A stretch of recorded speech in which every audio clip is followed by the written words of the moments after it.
We're back again. More shots. And what should we say now? So I'm really torn between the extreme intellectual Barry Center episode and some of the more ridiculous ones. So I think this time I thought I will base a lot of my shots on scientific theory. And so the one I thought quickly to kind of get the ball rolling is that while we're not all look alike, all living things are genetically similar, and humans have got significant amount of DNA which is common to various organisms. And you would be delighted to know that 50% of your DNA is the same DNA as that of a banana. Wow. That was unexpected for sure. Go bananas. So, Miran, I'm going to make you play that game Bananagrams with me now, just as punishment. So on that go bananas kind of note, let me give my interesting short input. It is somewhere between art meets science kind of stuff. So we'll still be on that scientific this thing. So I'm going to, I came across something called the Millennium Camera. And it's a very interesting concept, and someone has undertaken it. It is already installed. So Jonathan Keats is a, I think he is a professor at University of Arizona. And what he has done is that he has put up a millennial camera, okay, which will take one long exposure photo of 1,000 years. So in 2023, so in end of 2023, this was put up. It was put up in Tucson Desert, and since he's in Arizona, and he has built it to last. So it is mounted on a very reinforced steel pole. People can see it, right? And there is this whole thing written that this is a millennial camera. It is supposed to look at humanity for next 1,000 years. And it is a very simple concept. It's a pinhole camera. So it's not a gadget which is taking on a lot of data. It is on a steel bar, and it is inside a heavily, copper metal was used to put that whole chamber. And it has a pinhole which is created through 24 karat gold, because you need material that will last. So it's a pinhole camera. And inside there is a kind of a dye that has been used, which will record whenever the sunlight is there, the light will pass through pinhole, and the images will get imprinted on this dye inside this small copper thing. What will happen? I mean, idea was, so I started wondering, what will it look like?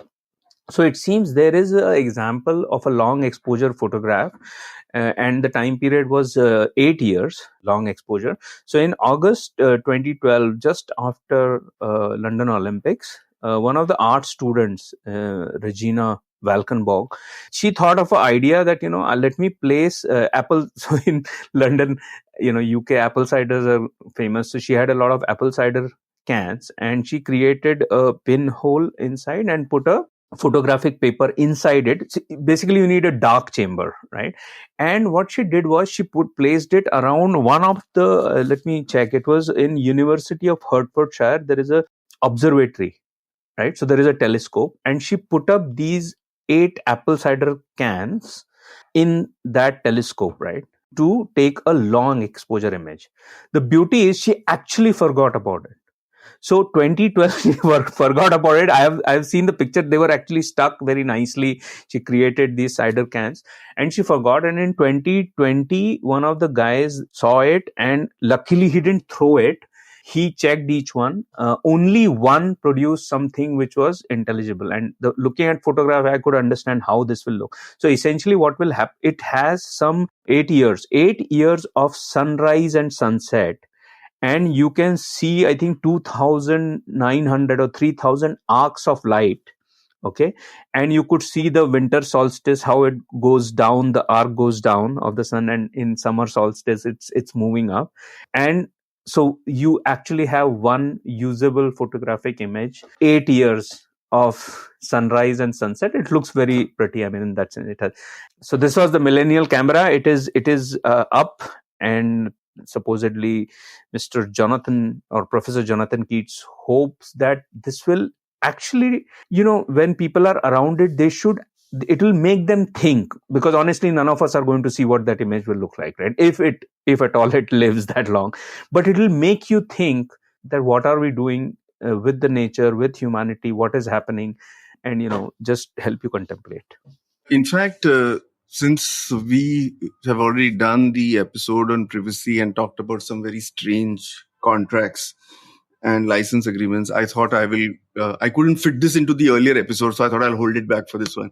So, in fact, the band Van Halen had this clause in their contract which said, so they had a lot of things, and they had this thing called munchies, and it said potato chips and pretzels and all. And there was a line that said M&Ms, and in brackets it said, warning, absolutely no brown ones. Okay. So in fact, this was kind of usually touted as an example of, how arrogant bands were and they just asked for anything. But, there was a big reveal when, David Lee Roth actually wrote his autobiography. It's called Crazy from the Heat. And, he actually said that this clause was inserted to actually test whether venues and events read his contract or no, because they were a traveling band and they went to many places, and sometimes the stages and the venues were not equipped to deal with the kind of equipment, the sound and everything. And everybody said, oh, we accept your terms, we accept it. So he had inserted this thing that no brown M&Ms would be, we cannot have brown M&Ms, just to make sure that everybody read that contract. So I thought that would be. And if there were brown M&Ms, then they knew that that the people had not read their contracts. That was quite fascinating. So like you, Samira, and I decided to take an example for our shorts, which is an extension of our episode on security and privacy. And in continuance with our conversation where I said that in every research, people ask me this question whenever I'm doing tech research, or, people talk about my phone listens to me, right? But one of the pieces that we have with us at all times and is something that we never think about. So the smartwatch market is expected to grow by 8% each, okay, between 2023 and 2073. So you can imagine how many of us are going to wear smartwatches and multiple smartwatches. And before, we start implanting technology into our bodies, which will soon start happening, given the way the world is headed, I think we are wearing it already, right? So all of the wearable tech that we're talking about, which is your Fitbits and smartwatches and all of that, none of us thinks about the data that our smartwatches are collecting, right? And when you think of it, while it may not record your voice, though the new upgraded smartwatches also have, voice recorders, because you're now giving instructions and things like that on your smartwatches, or you're even transacting, right, on your smartwatch, because now with Apple Pay, you're just using your watch to tap and pay globally, not in India yet, but you're doing it elsewhere in the world. So the wrist, which is close to your body, close to where you are and always with you, is gathering all kinds of data, right? So it's taking all kinds of personalized information, GPS location, it's doing motion tracking, it's got your credit card transactions, it's got your daily routine, it's got your health data, because most of us are like, we're so excited with the fact that I've had deep sleep or I've not had deep sleep, how much water I've had, how much have I eaten today, have I eaten enough, have I eaten the right things, all that. We're giving all of that data without realizing that we've signed off on data privacy on smartwatches. We're worried about the phone, but if you're a smartwatch user, you're giving away a lot more data than your phone. So that was my bit on the shorts, which is that think about every piece of tech that you use and think about how much data you're giving out there and leaving a footprint. And hackers, we don't realize it's a smartwatch, but if look at the kind of data, you could be hacked into it very quickly, because smartwatches, I don't even know how much protection is inbuilt into smartwatches today. So yes, the Apples, etc. of the world have it, but if you take a slightly lower end smartwatch, maybe not. So you are setting yourself up for trouble. So it's interesting that you mentioned leaving footprints, and kind of reminds me of this whole thing around Nilesh, since a student of science will remember that that there was this definition of matter that says that matter cannot be created or destroyed, and it just exists in some form or the other. So it stands to reason that even water also remained, it just remains on this planet. And when you kind of, in school, you must have been taught about the water cycle. I know that evaporation and clouds and condensation and evaporation and all of that. So since matter cannot be created or destroyed, it's very likely that the water that is falling on you could have probably come out of a dinosaur's bladder or Cleopatra's bath water. So just something to think about.